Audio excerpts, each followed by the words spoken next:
Prepositions are small words with a big job. They connect words and sentences. They show time, place, and direction. For example, we use prepositions to say at 5 p.m. in the morning or on the table. Prepositions help us understand where things are. They also tell us when something happens. Mastering prepositions makes your English clearer and more natural. Learning prepositions can be fun. We will focus on prepositions of time and place. With clear examples and practice, you'll become a preposition pro in no time. Let's start with prepositions of time, at, in, and on. These prepositions are essential in English because they help us specify when something happens. Understanding how to use them correctly can make your communication much clearer and more precise. These words tell us when something happens. They act as markers that help us pinpoint the exact moment or period an event occurs. At is for specific times. It is used when we want to refer to a precise moment on the clock. We say at 3 o'clock, which means exactly when the clock's hands point to 3, at noon, which is 12 o'clock in the daytime, or at midnight, which is 12 o'clock at night. Think of at as a precise point in time. It's like a dot on a timeline that marks an exact moment. In is for parts of the day, months, seasons, or years. It helps us talk about longer periods. We say in the morning, which refers to the time from sunrise until noon. In April, which is the entire month, or in summer, which spans several months, or in 2025, which refers to the whole year. Think of in as a period of time. It covers a span rather than a single point. On is for specific days and dates. We use it to talk about particular days on the calendar. We say on Monday, which is a specific day of the week, on my birthday, which is a specific date, or on January 1st, which is the first day of the year. Think of on as a specific day marked on a calendar. It helps us identify exact days and dates. So remember, use at for precise times, in for longer periods, and on for specific days and dates. Mastering these prepositions will make your English much more accurate and clear. Practice using these prepositions in your daily conversations and writing. The more you use them, the more natural they will become. Happy learning. Now let's explore prepositions of place. These words tell us where things are located. We'll begin with under. Under means something is below or lower than something else. For example, the cat is under the table. The table is higher than the cat. The cat is in a lower position. We also use under in other ways. The gift is under the wrapping paper. We don't see the gift because the paper is covering it. Let's continue our journey with the preposition over. Over means something is above or higher than something else. For instance, the bird flew over the house. The bird is in the sky, a higher position than the house. Over can also mean covering something. I put a blanket over the sleeping child. The blanket is on top of the child, keeping them warm. Section 5. Prepositions of place next to. Our next stop is the preposition next to. Next to means something is beside or at the side of something else. For example, the bookstore is next to the cafe.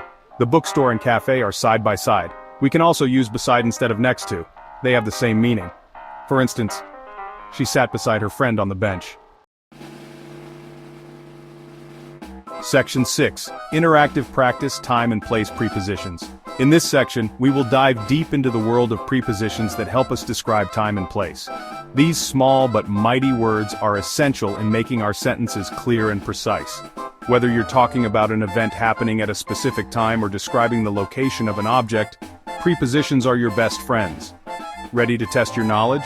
Let's see how well you can use prepositions of time and place in various sentences. This practice will not only test your understanding but also help reinforce your learning. So, get ready to challenge yourself and have some fun along the way. Let's practice using prepositions of time and place. We'll go through a series of sentences where you'll need to choose the correct preposition to complete each one. Pay close attention to the context of each sentence, as it will give you clues about which preposition to use. Choose the correct preposition to complete each sentence. This exercise is designed to be interactive and engaging, so make sure you think carefully before selecting your answer. Remember, practice makes perfect. 1. We have a meeting 2 p.m. tomorrow. At, on, in. Think about the specific time mentioned here. Which preposition fits best when talking about a precise time? 2. My keys are the table. Can you see them? Under, over, next to. Consider the position of the keys in relation to the table. Which preposition accurately describes their location? 3. They are going on vacation December. Add on in. When talking about months, which preposition do we use? Think about how we refer to time periods like months and years. 4. The bakery is the flower shop. Under, over, next to. Look at the relationship between the two shops. Which preposition best describes their relative positions? 5. The airplane flew the clouds. Under, over, next to. Think about the airplane's position in relation to the clouds. Which preposition makes the most sense here? Answers. 1. At 2. On. Now, let's go over the answers to see how well you did. For the first sentence, the correct preposition is at, because we use at for specific times. For the second sentence, the correct preposition is on, because the keys are on the surface of the table. 3. In 4, next to 5. Over for the third sentence, the correct preposition is in, because we use in for months. For the fourth sentence, the correct preposition is next to, because the bakery is beside the flower shop. And for the fifth sentence, the correct preposition is over, because the airplane is flying above the clouds. Great job. Keep practicing to master the use of prepositions of time and place. Section 7. Common mistakes with prepositions. Even English learners at advanced levels sometimes make mistakes with prepositions. Prepositions are small words, but they carry a lot of meaning and can change the entire context of a sentence. This is why mastering them is crucial for effective communication. This is because prepositions can be tricky.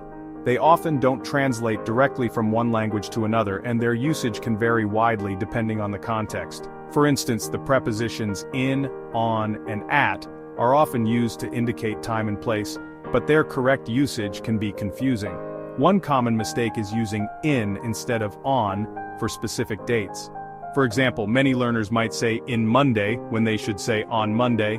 This small error can make a big difference in how your sentence is understood. We say on Monday, not in Monday. Similarly, when referring to specific dates, we use on. For example, on January 1st, not in January 1st. These distinctions are important for clarity and accuracy in communication. We also say on January 1st, not in January 1st. This rule applies to all specific dates. Remembering this can help you avoid common mistakes and make your speech sound more natural.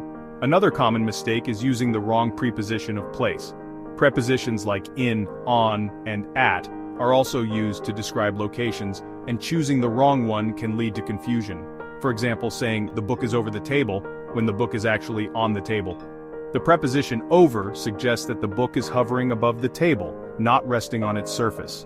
This small mistake can change the entire meaning of your sentence. Pay close attention to the position of objects to choose the correct preposition. For instance, in is used for enclosed spaces, on for surfaces, and at for specific points.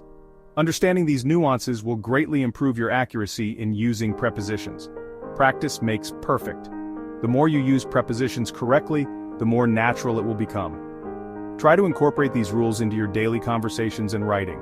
Over time, you'll find that using the correct prepositions becomes second nature. Don't be afraid to ask for help if you're unsure about which preposition to use.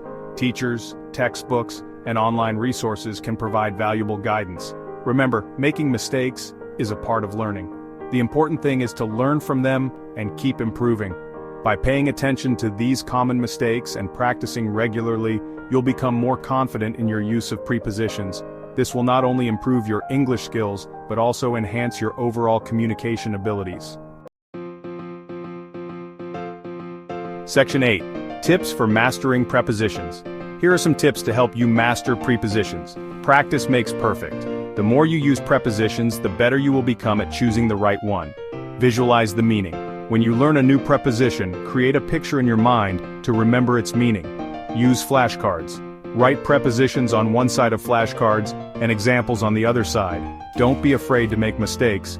Everyone makes mistakes when learning a new language. The important thing is to learn from your errors and keep practicing. Section 9. Conclusion. The importance of prepositions.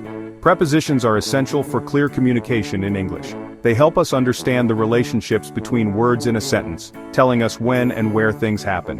Mastering prepositions takes time and practice. Be patient with yourself and don't be afraid to ask for help if you need it. Keep practicing, and soon you'll be using prepositions like a pro.